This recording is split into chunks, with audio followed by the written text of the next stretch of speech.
My dear students, today we start the next point. हमने आपको last class में ये बताया था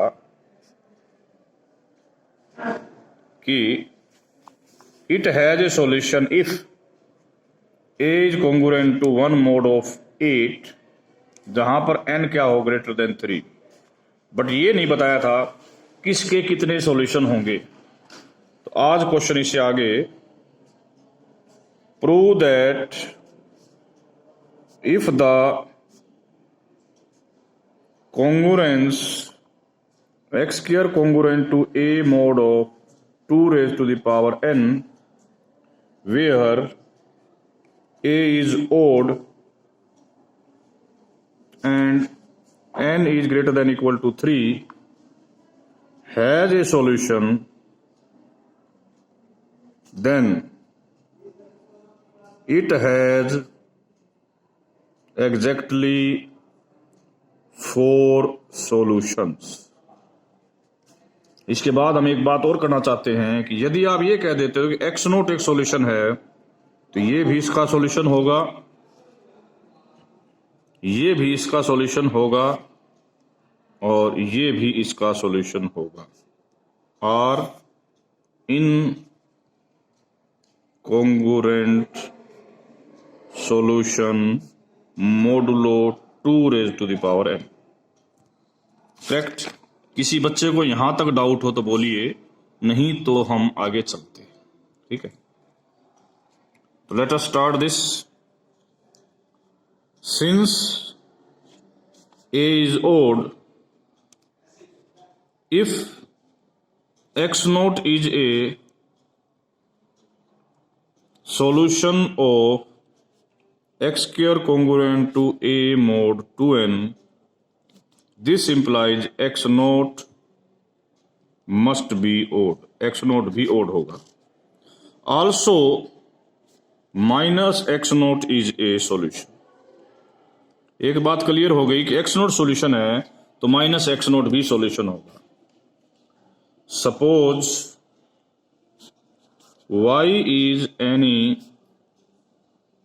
अदर सॉल्यूशन, y कोई और सॉल्यूशन है किसका, इसका। इसका मतलब y square is congruent to a mod of 2n।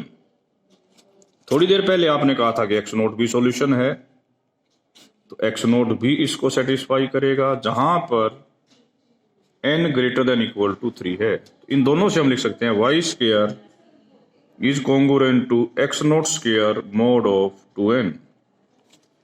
What this says, ये हमें ये बताता है 2 raise to the power n इसको डिवाइड करेगी। तो हम इसको ऐसे भी लिख सकते हैं, इसको भी डिवाइड करेगी। अब मैं इसको 4 से डिवाइड करना चाह रहा हूं। देखिए क्यों करना चाह रहा हूं। I want to say that x nought y by 2 and x naught plus y by 2 is divisible by 2 raised to the power n minus 2 for all n greater than equal to 3।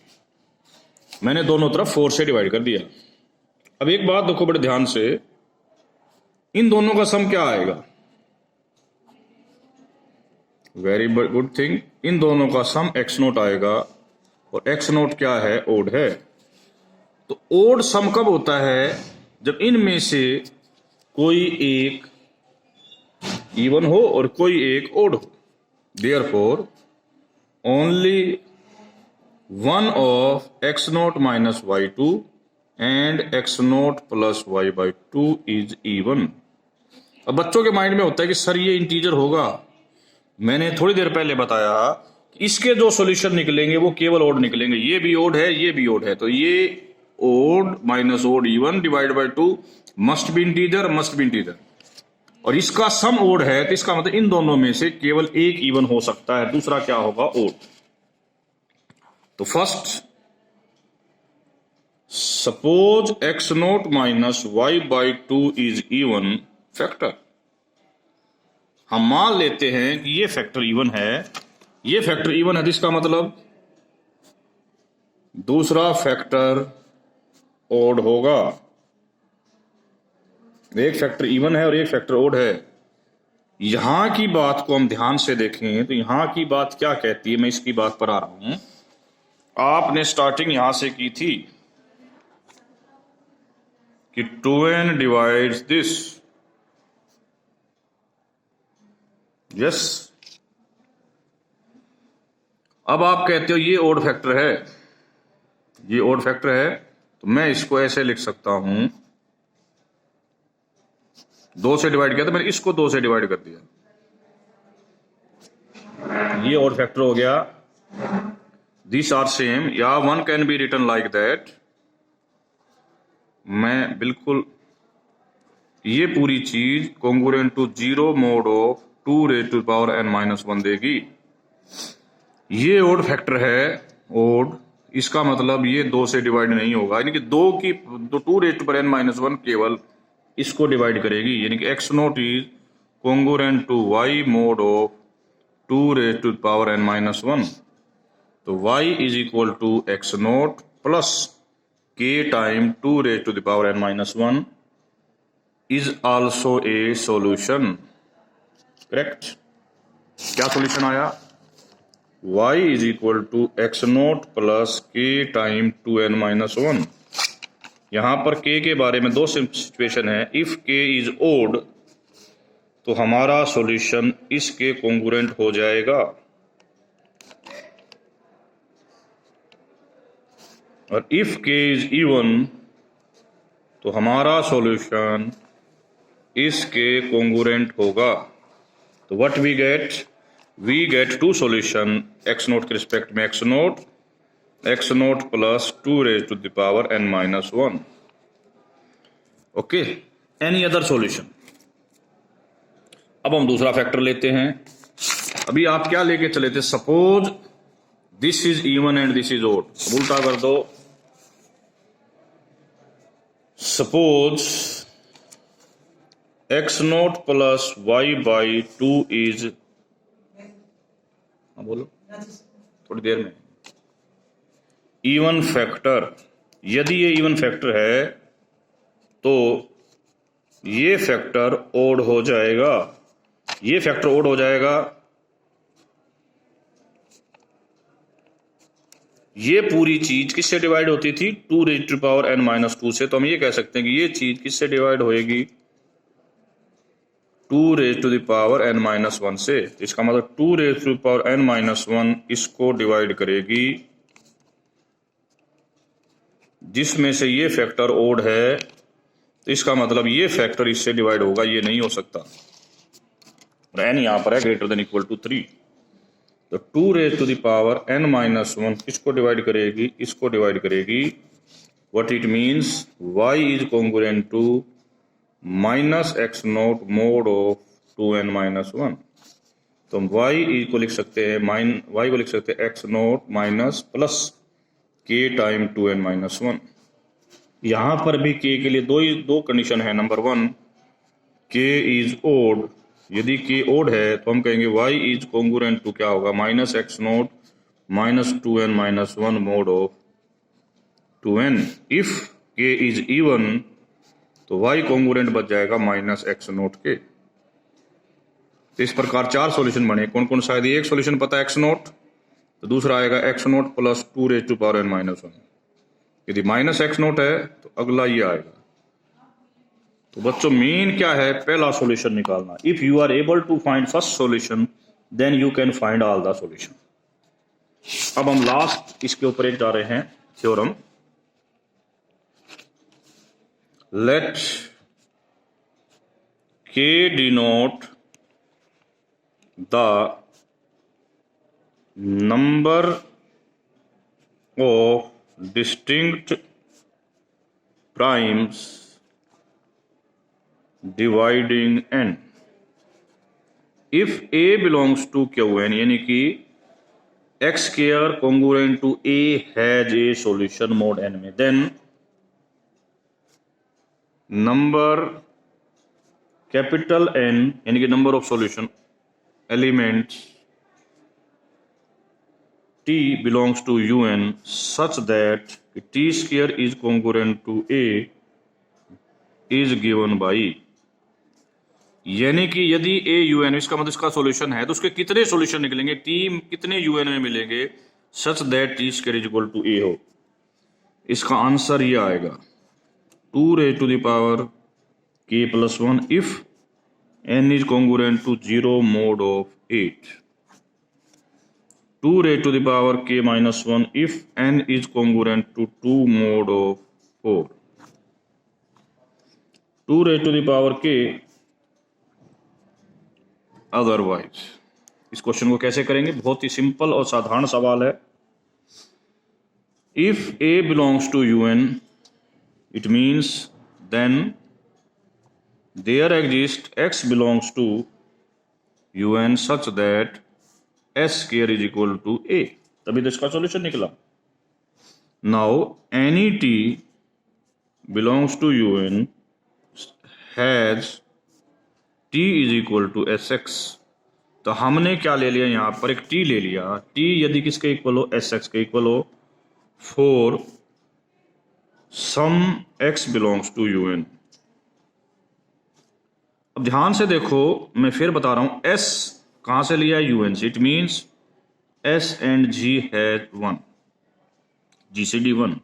अब हम कहते हैं कि हमें ऐसे solution लेने हैं such that x belongs to you N, तो हम इसको ऐसे लिखेंगे कि s x congruent to t mod of n. इसका यूनिक सॉल्यूशन होगा हैज ए यूनिक सॉल्यूशन। इसका क्या होगा, यूनिक सॉल्यूशन। यूनिक सॉल्यूशन इसका पॉसिबल है, यानी कि x की यूनिक वैल्यू आएगी, यानी कि t के लिए s की क्या आएगी, यूनिक वैल्यू आएगी such that t is equal to क्या बने, एस एक्स। फिर दोबारा देखो क्वेश्चन को, दोबारा बोल रहा हूं, ए हमने यू एन से लिया, इट मीन्स क्यू एन से, it means this has a solution, this has a solution. इसका सॉल्यूशन हमने एस मान लिया, s. There exist s belongs to you N, जिसका मतलब है एस और एन का GCD 1 such that s square is ए।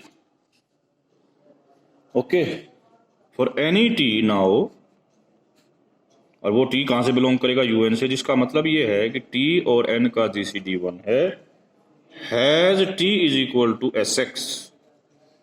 अब ये एक्स निकालना है, हम कहेंगे कि ये एस यूनिक निकलेगा इस मोड में। क्यों, क्योंकि एस और एन का GCD 1 है और ये 1 टी को डिवाइड करता है, it has a unique solution, unique solution. अब देखो t क्या था आपका, एस एक्स, तो टी स्क्वायर क्या हो जाएगा, एस स्क्वायर एक्स स्क्वायर। आपने अभी अभी बताया कि एक्स स्क्वायर क्या है, what is T square, S square क्या है हमारे पास,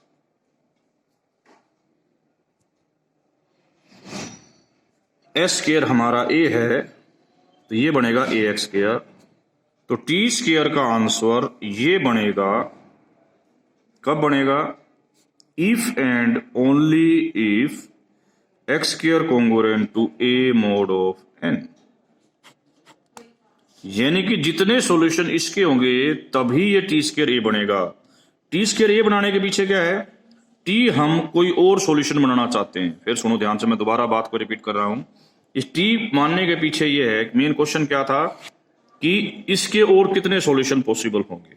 दोबारा I will repeat, a belongs to Q N, इसका मतलब इसका सॉल्यूशन पॉसिबल है, तो वो मिला हमें एस, और एस और एन का GCD 1 such that s square is equal to a. अब हम कहते हैं कि टी इज अनदर सॉल्यूशन,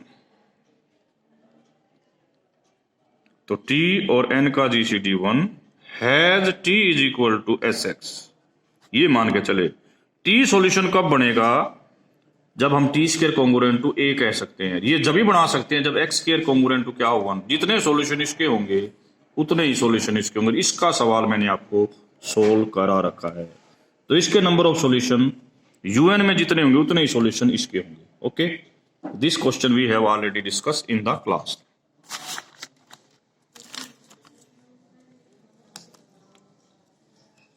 किसी को कोई डाउट हो तो पूछो, डाउट नहीं है तो we can come to the further point. ठीक है, next.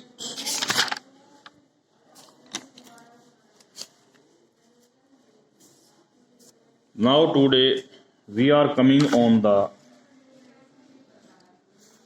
1 or 2 questions and then we comes to the end of the chapter।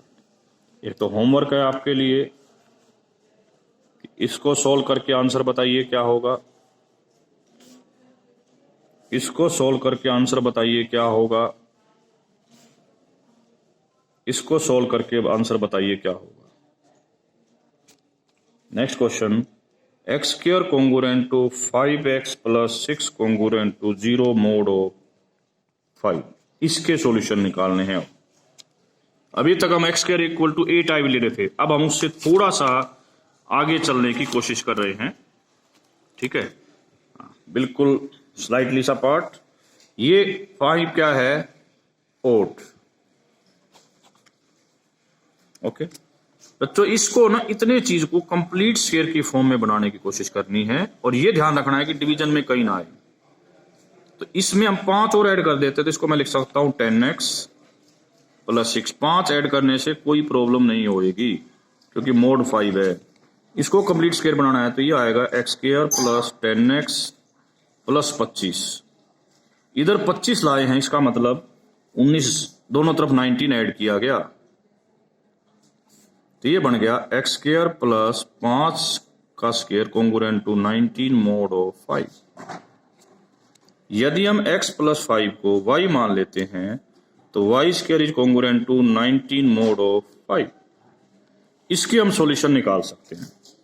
इसके सॉल्यूशन क्या निकलेंगे, आपको निकालने आते हैं, सॉल्यूशन निकालिए। जो सॉल्यूशन इसके निकलेंगे तो x plus 5 solution mode of 5 कर देना, वहां से x के सॉल्यूशन आ जाएंगे। ये तो था एक बहुत ही सिंपल और साधारण सवाल। अगला सवाल, x square congruent to 7x plus 10 congruent to 0 mod of 11। देखो मैंने बताया था कि इसको कंप्लीट बनाना है, तो ये तो ओड है, इवन बनाओ, 11 ऐड कर दो, 18x 10 0 मोड ऑफ 11। इसको कंप्लीट स्क्वायर बनाने के लिए दोनों तरफ 81 बनाना है। 81 बनाना है तो इधर आपने 71 ऐड कर दिया, तो this will be comes to be this congruent to, इसका 5 आ जाएगा मोड ऑफ 11।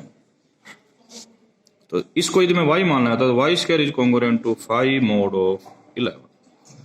तो हमारी प्रॉब्लम यहां पर रिड्यूस हो गई। इसका सॉल्यूशन निकालिए। इसका सॉल्यूशन 0 नहीं है, 1 नहीं है, 2 नहीं है, 3 नहीं है। इसका एक सॉल्यूशन आएगा जी 4, और एक आएगा -4। -4 मीन्स 7। तो 2 सॉल्यूशन आपने निकाल दिए। -4 मीन्स 7। अब बताओ, मैंने कहा था ना x प्लस 9 कॉन्ग्रुएंट टू 4 ले लिया मोड ऑफ 11, एक सॉल्यूशन। दूसरा x plus 9 congruent to 7 mod of 11, दूसरा सॉल्यूशन। यहां से क्या आंसर आएगा आपका, यहां से आएगा जी x का आंसर आएगा जी -5, और यहां से कितना आंसर आएगा जी -2। तो सोल्व करोगे तो -2 तो अपने आप को 9 बना लेगा, और ये अपने आप को 6 बना लेगा। तो सॉल्यूशन आर 6 and 9। तो सम होमवर्क पे जाने से पहले एक क्वेश्चन और, यदि क्वेश्चन इस टाइप का होता तो आप कैसे सॉल्व करते।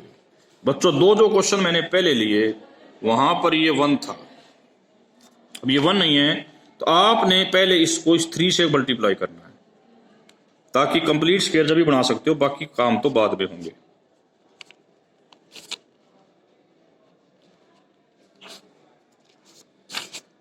अब इसको कंप्लीट स्क्वायर कैसे बनाएं। कई बच्चे इंटेलिजेंसी करते हैं, वो और अच्छी चीज है, मैं उस इंटेलिजेंसी की बात बताऊं। इसको मैंने 3 से गुना किया, फिर मैं इसको 13 ऐड करके कंप्लीट स्क्वायर बनाऊं। 1 method is this. Second method is this कि इसको ही हम 4 into a, यानी कि 4 3 12 से ही डायरेक्ट गुना कर दें तो ज्यादा आसान हो जाएगा। 4 into दिस, तो वो क्या आएगा 36 x square 108x plus 84 congruent to 0 mod of 13। आप देखोगे तो कंप्लीट स्क्वायर बन गया। कैसे बनेगा? मैंने बताया था कंप्लीट स्क्वायर बनाने के लिए काम इतना करना है। यहां पर जो कंप्लीट स्क्वायर बनेगा उसके लिए इस तरफ 81 चाहिए। 81 कैसे आया? देखो, इसको आपने इसका √6 और 12 से डिवाइड किया, 9 आया, उसका स्क्वायर हो गया 81। तो परली तरफ ले गया -3। तो ये क्वेश्चन बन गया 6x + 9 square is congruent to -3 mod of 13। ये क्वेश्चन आपने इसमें रिड्यूस कर दिया। इसको अब आप आसानी से सोल्व कर सकते हो। इसका सॉल्यूशन निकलता है कि नहीं, कैसे पता लगेगा? इसको 10 बोलते हो, 10/13 का लेजेंडरी सिंबल निकाला, 10 की पावर 13 - 1/2, आपका आंसर आ गया 10 की पावर 6, 1 आएगा mod ऑफ 13। यस, इसका सॉल्यूशन निकलेगा। सॉल्यूशन निकालना कैसे है? 0 चेक किया, नहीं है, 1 चेक किया, नहीं है, 2 नहीं है, 3 नहीं है, 4 नहीं है, 5 नहीं है, 6 सॉल्यूशन आ गया। इसका एक सॉल्यूशन 6 आ गया। What is another solution? -6। तो 6x + 9 को एक बार आपने 6 के इक्वल लेना है और एक बार -6 के इक्वल लेना, mod ऑफ 13। मैं दुआ था उसको कह दिया था चला जाएगा क्लास में, भैया चला गया, बस चला गया तो कह दिया, कोई नहीं, मैंने कहा क्लास में कोई नहीं, मैं कह दिया था मैंने। ठीक है, ओके। तो यहां से आप सोल्व करके आगे आपने x की वैल्यू निकालनी है। 1 से 4 आएगी और 1 से ओके। अब बात यह है कि होमवर्क लिखो, इस क्वेश्चन को आप कैसे सोल्व करोगे। mod of 23। अभी तक तो हम बात ये कर रहे थे कि हम केवल इसके एक सॉल्यूशन की बात कर रहे थे। यदि इसका अपलिफ्टेड सॉल्यूशन निकालना है तो कैसे करेंगे? तो भी यही टेक्निक है। ठीक है, उसके लिए हम अपलिफ्टेड सॉल्यूशन के लिए नेक्स्ट क्लास में डिस्कस करेंगे।